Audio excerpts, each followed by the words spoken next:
Bismillahirrahmanirrahim. Assalamu alaikum, dear students. How are you all? Hope you all are fine and doing well. Today we are going to discuss the overview of chapter 1. In this overview, we will discuss each and every point that we have covered in chapter 1. आज की class में हम chapter 1 को as a short या summarised form में discuss करेंगे ताकि आपको एक ब्रीफ ओवरव्यू मिल जाए कि हमने चैप्टर 1 में क्या क्या कवर किया। फर्स्ट ऑफ ऑल आ जाते हैं बायोलॉजी पे। बायोलॉजी क्या होती है? Biology means study of life. ठीक है जी, इसमें हम तमाम लिविंग ऑर्गेनिजम्स को और इनके इर्द गिर्द जो इनका इन्वायरमेंट है उसको हम स्टडी करते हैं। ठीक है जी, किस में स्टडी करते हैं? बायोलॉजी में। अब आ जाते हैं बायोलॉजी की ब्रांचेस पे या फील्ड्स पे। तो मेजर जो फील्ड है बायोलॉजी में वो है zoology, botany and microbiology. What is zoology? सबसे पहले हमने डिस्कस किया the study of animals is called zoology. ठीक है जी, ज़ूलॉजी क्या होती है? Study of animals. बायोलॉजी की वो ब्रांच जिसमें आप एनिमल्स की स्टडी करते हो उसको हम ज़ूलॉजी कहते हैं। Second major field is botany. What is botany? The branch of biology that deal with the study of plants is called botany. Then third major field is microbiology, the branch of biology that deals with the study of microorganisms. ठीक है जी, ये तीन major field हैं biology की। अगर आपसे पूछा जाए major what are the major field of biology, तो आपने ये तीन जो मेजर फील्ड है ये बतानी है। Then come the sub fields of biology. ठीक है जी, जो जिनको आप ब्रांचेस ऑफ बायोलॉजी भी कहते हैं। तो सबसे पहले आ जाते हैं साइटोलॉजी। साइटोलॉजी क्या होती है? इसके नाम से जाहिर है, logy mean study and cyto mean cell. It means the study of cell is called cytology. Then it comes histology. ठीक है जी, हम इसको मार्किंग कर लेते हैं ताकि आपको याद रह जाए। साइटोलॉजी में किस चीज़ की स्टडी करते हैं? सेल की स्टडी करते हैं। देन आ जाता है histology. Histology histo mean tissue. ठीक है जी, and logy mean study. So the study of tissue is called histology. ठीक है जी, वो ब्रांच बायोलॉजी की जिसमें आपके टिश्यू लेवल की स्टडी करते हो उसको हम हिस्टोलॉजी कहते हैं। Then morphology. मॉर्फोलॉजी जैसे जैसे कि इसके नाम से जाहिर है, मॉर्फो मीन उसकी फॉर्म और उसके स्ट्रक्चर को स्टडी करना। ठीक है जी, the branch of biology that deals with the form and structure of an organisms is called morphology. ठीक है जी, देन कम्स एनाटॉमी। एनाटॉमी में इंटरनल स्ट्रक्चर ऑफ ऑर्गेनिज्म को स्टडी किया जाता है। ठीक है जी, the branch of biology that deals with the internal structure of organism is called anatomy. Then it comes physiology. अब फिजियोलॉजी में हम क्या करते हैं? फंक्शंस को स्टडी करते हैं। मुख्तलिफ बॉडी पार्ट्स के जो फंक्शन है उनको स्टडी किया जाता है। The branch of biology that deal with the study of functioning of body parts is called physiology. Then it comes embryology. वो बायोलॉजी की ब्रांच जो आपके जो है एम्ब्रियो डेवलपमेंट को, आपकी फर्टिलाइजेशन ऑफ एग से लेके आपके तमाम के तमाम डेवलपमेंटल स्टेजेस को स्टडी करती है, उसको हम कहते हैं एम्ब्रियोलॉजी। ठीक है जी, मतलब आपके एम्ब्रियो से लेके आप एक कंप्लीट इंसान बनने तक जितने भी डेवलपमेंटल स्टेजेस होते हैं उन सारों को जो स्टडी करने वाली ब्रांच है उसको हम कहते हैं एम्ब्रियोलॉजी। ओके, ये क्लियर हो रहा है, समझ आ रहा है? साथ साथ ये हम एक ब्रीफ ओवरव्यू इसलिए कर रहे हैं कि अगर आपने चैप्टर को एक छोटे से जो है आपने कम टाइम में रिवाइज करना है तो आप इस वीडियो को देखेंगे तो आपको ये चैप्टर याद आ जाएगा कि आपने इसमें क्या क्या पढ़ा है। Then it comes genetics. Genetics में क्या होता है? हम जो है transfer of gene from parents to offspring, इस सारे के सारे प्रोसेस को स्टडी करते हैं। यहाँ पे जो ट्रांसफर होते हैं कैरेक्टरिस्टिक्स पेरेंट्स से उनकी जो है ऑफस्प्रिंग या उनकी नेक्स्ट जनरेशन में, उसको स्टडी किया जाता है। इसको हम कहते हैं जेनेटिक्स। जैसे कि आपका आई कलर आपके पेरेंट्स से रिजेंबल करता है तो वो कैसे होता है? क्योंकि ये कैरेक्टर जो है आपके पेरेंट्स से आपको मिला होता है। ठीक है, और ये कैसे ट्रांसफर होता है? Through jeans. जीन्स के जरिए ये ट्रांसफर होता है और इस ब्रांच को हम कहते हैं genetics. Then it comes molecular biology. The branch of biology that deal with the study of biological molecule is called molecular biology। अब biological molecules कौन से होते हैं? जैसे कार्बोहाइड्रेट्स, जैसे प्रोटीन, जैसे फैट्स, ठीक है जी, लिपिड्स, ये सारे के सारे क्या हैं? ये बायोलॉजिकल मॉलिक्यूल हैं।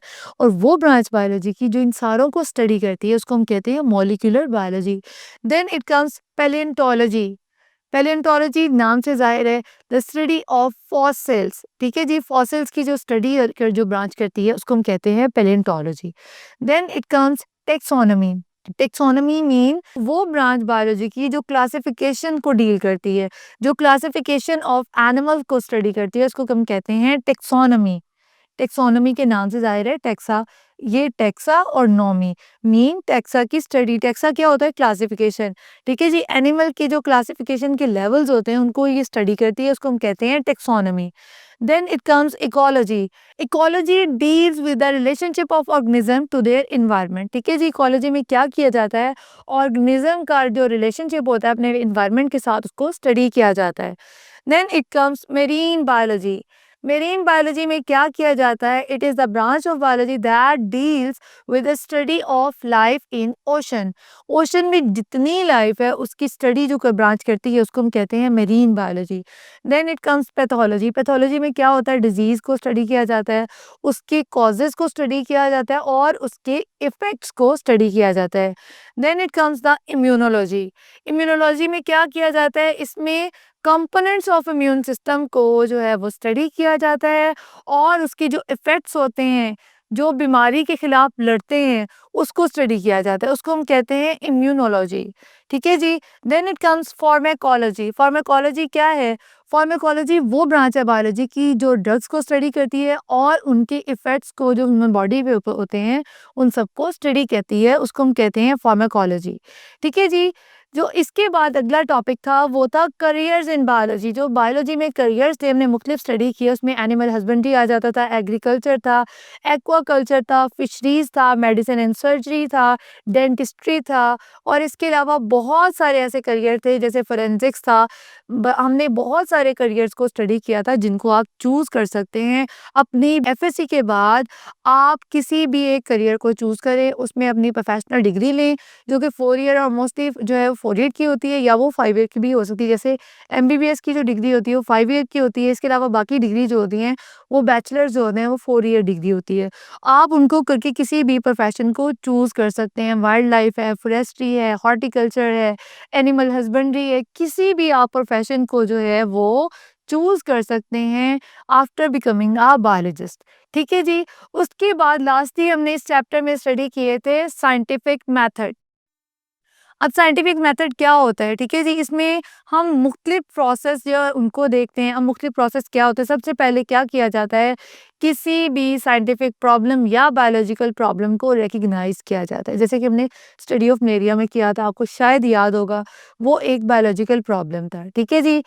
सबसे पहले बायोलॉजिकल प्रॉब्लम को रिकग्नाइज किया जाता है, फिर उसके बारे में ऑब्जर्वेशंस बनाई जाती हैं, ठीक है। ऑब्जर्वेशन क्या होती है? मुशाहिदात, कि ऑब्जर्व किया जाता है, उसके बारे में इंफॉर्मेशन जो है वो कलेक्ट की जाती है, ठीक है जी।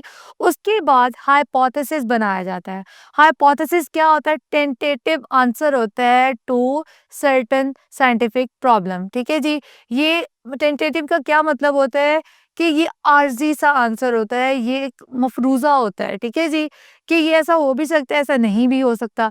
उसके बाद फोर्थ स्टेप जो है वो है मेकिंग डिडक्शंस। मेकिंग डिडक्शंस में क्या किया जाता है? डिडक्शंस क्या होती हैं? ये लॉजिकल रिजल्ट्स होते हैं हाइपोथेसिस के, ठीक है जी। किसी भी ऑब्जर्वेशन जो आपका मफरूज़ा होता है, ऑब्जर्वेशन के बाद क्या बनता है? हाइपोथेसिस, इसको मफरूज़ा कहते हैं, जो टेंटेटिव आंसर होता है किसी भी ऑब्जर्वेशन के लिए या फिर साइंटिफिक प्रॉब्लम के लिए, जो आपने एक जो है रिकग्नाइज किया होता है। उसके बाद हाइपोथेसिस के बाद क्या किया जाता है? डिडक्शन बनाई जाती हैं। डिडक्शन क्या होती है? लॉजिकल रिजल्ट्स होते हैं जिसमें इफ और देन को यूज़ किया जाता है कि अगर ऐसा था तो ऐसा हुआ है, ठीक है जी। इसको हम कहते हैं डिडक्शंस। उसके बाद जो डिडक्शंस होती हैं उस पे एक्सपेरिमेंट्स किए जाते हैं और साइंटिफिक थ्योरी बनती है जी। और थ्योरी क्या होती है? ये एक्सप्लेनेशन होती है जो बेस्ड करती है उन फैक्ट्स के ऊपर that repeatedly confirm through experimentation. क्योंकि जो डिडक्शन होने के बाद आपके पास इफ और देन वाला कॉन्सेप्ट आता है, उसके ऊपर एक्सपेरिमेंट्स किए जाते हैं, ठीक है जी। अगर वो एक्सपेरिमेंट्स जो हैं वो सही साबित हों तो क्या बनता है? साइंटिफिक थ्योरी बन जाती है।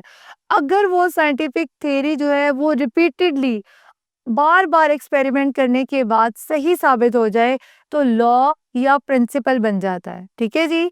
सबसे पहले क्या हमने किया था, सबसे पहले हमने एक साइंटिफिक प्रॉब्लम या फिर एक बायोलॉजिकल प्रॉब्लम को रिकग्नाइज किया, उसके बाद उसके ऊपर ऑब्जर्वेशन की, फिर उसके बाद हमने क्या किया, हाइपोथेसिस बनाया, ठीक है जी। फिर हमने क्या किया, डिडक्शंस बनाई, डिडक्शन में इफ और डन का यूज़ किया जाता है। उन डिडक्शन पे एक्सपेरिमेंट किए जाते हैं, जिसके बाद थ्योरी बनती है। अगर वो थ्योरी जो है वो फैक्ट बेस करती हो तो ही वो थ्योरी कहलाती है। फैक्ट कहाँ से आते हैं, जो है उसके ऊपर एक्सपेरिमेंट्स किए जाते हैं, ठीक है जी। अगर वो थ्योरी बार-बार एक्सपेरिमेंटेशन के बाद सही साबित हो, तो क्या होता है, लॉ या प्रिंसिपल बन जाता है, ठीक है जी। अब लॉ या प्रिंसिपल के बाद एक साइंटिफिक लॉ बनाया जाता है, एक स्टेटमेंट दी जाती है, और वो क्या होता है, वो uniform and constant fact of nature होता है। साइंटिफिक लॉ क्या होता है, ये uniform and constant fact of nature होता है, ठीक है जी।